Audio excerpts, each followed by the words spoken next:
Okay, and can I ask you what about the project made you go, yes, let's make this, let's do this? Yeah, listen, I mean, when we collectively at Blumhouse, when we were looking at this film, what we were super excited by was, the idea that this wasn't about a haunted house, it wasn't about a haunted neighborhood, it wasn't about a haunted object, it was about a haunted pool, which we'd never seen before. Like that's the when you want to when you want to progress horror and expand it and stretch it in new ways, that was super exciting to us because we immediately thought about all of the scare sequences that we could pull from that and maximize out of that. And obviously the question that I wouldn't say is, or the thing that excited us behind that is, I say it rides alongside, is the family drama. We were super excited about watching this story of Eve and Ray, a character, Ray, who used to be in baseball and has now sacrificed everything due to his illness, how he plans to move his family forward and move his career forward.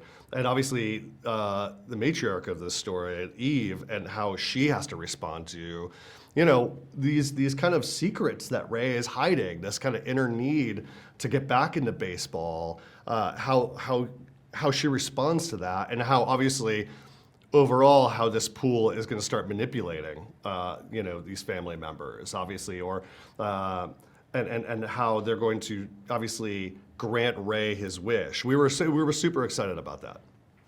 Yeah, yeah, I can imagine. I thought it was really, like you said, the whole family drama. I always feel like horror is one of those genres that has a bit of a stigma on it. People either hate it or love it, but Mm, it feels like it's one of the most human genres because it puts like a telescope on humanity. Um, absolutely. Yeah. can can I ask you, even though there's such a stigma, why do you think it always feels like really great actors? I mean, just look at Night Swim, Yeah. want to participate in horror. Why is that, you think? Yeah, I think well, first off, you're absolutely right. There is still, strangely, in 2023, there's still a weird stigma around horror. And I think it's really just because, people don't want to be confronted by kind of the extremes that the horror genre will take them to. You're right, it does hold up a mirror to society. It holds up a mirror to our everyday issues. And I think in tandem with that, there are great actors who want to go to those extremes. You look at Jack Nicholson, you look at Anthony Hopkins, you look at all these great actors who dove into the world of horror, because it just turns every performance up to 11. It turns every theme up to 11. It just amplifies every emotion you can feel. And I think that, that's just great ground for filmmakers to ground for actors to dig into. For Russell, in this case, he gets to go full Jack Torrance, but he's doing so under this pool's, kind of guidance.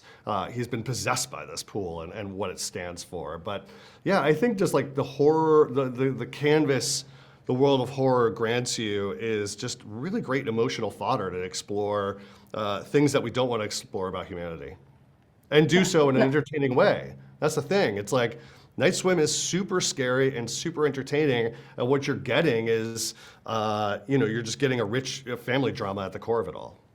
yeah, yeah, exactly that. And I mean, I always feel like horror makes you feel the most in a way. Like, Yeah, yeah, it really goes to the core of being human. yeah. Um, and Night Swim, it felt like when I was watching it, it felt like it was an easy shoot. But now tell me, what was the biggest challenge? Because it can't have been that easy. Sure, on the surface it looks easy. Yeah, listen, I think the biggest challenge to this production was all of the underwater photography.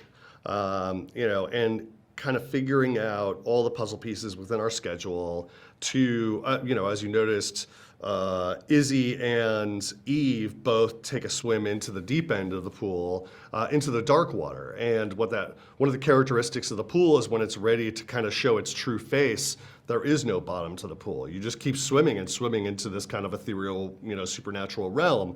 So the question was, how do we do that? And it's kind of a handoff. It's a handoff of physical effects as a hand to VFX, and it was a handoff of shooting in a practical pool to shooting in a water tank that was like 13 feet deep. And filled with green screens, and filled with pipes holding up lights, and filled with camera crew who are all wearing scuba gear, So it's not easy, but I feel like once we got into the rhythm of it, it became, there was a shorthand. What was especially tricky that I certainly didn't accommodate for, we couldn't have foreseen, was the clarity of the pool, which was super, super tough. When we first arrived at our location, we thought our pool was ready, but what we didn't account for was there were a lot of, not particulates, it was just very cloudy, and because of the chemicals and so on, so we could keep everybody safe. And so, when we got the camera in there, it looked very murky, and we weren't ready for that. Bryce wanted something that was very crystal clear, so we needed to take a day to come back, and a professional pool cleaner became our best friend. So every day, my colleague Judson Scott and I would go check in on our pool cleaner, who would be skimming the pool every day, and he'd get a camera down there to look at it. It was tricky. Yeah, I don't own a pool myself, but now I know that it's hard to upkeep. Yeah, and the pool cleaner got a small role in the movie in the end. Oh yeah, A tribute I know, tribute to exactly. him. Yeah. Okay, and can I ask you, because you actually started out as a journalist in horror, Yeah. how much are you in the right place right now at Blumhouse Productions? How much of a dream job do you have? I wake up every day pinching myself before I head into work. I mean, it's just one of those things that I can't be in a better place. The company is in a great place. I've grown up watching horror movies since I was 6 years old. It took me a little bit of there was a little bit of a journey I went on to get where I am now. But there was just a certain point in my life where I don't know if you would say manifesting, I don't know if you would just say kind of making my goals more clear, but I just knew that I wanted to take all of this knowledge that's in my brain and all of the relationships that I had made over the years in this town and kind of put them to good use. And I don't want to direct, I don't want to write, but I did want to produce and just find really great scripts and put all the right people together. And Jason saw that and gave me an opportunity that I certainly didn't expect I would ever get.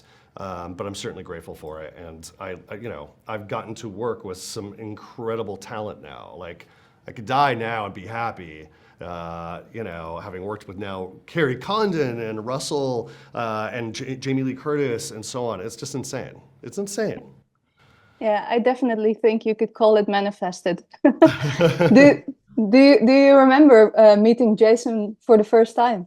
I do remember meeting Jason for the first time. It was on Paranormal Activity 2. He invited me to his office that was on the Paramount lot back in the day. And that's where I got to meet his assistant, Chelsea Peters, who is now one of my best friends. And in my interview, I have a very distinct interview style, and it's very conversational and fun. And I just remember at the end of the meeting, Jason was like, "What would you remake today?" And I threw him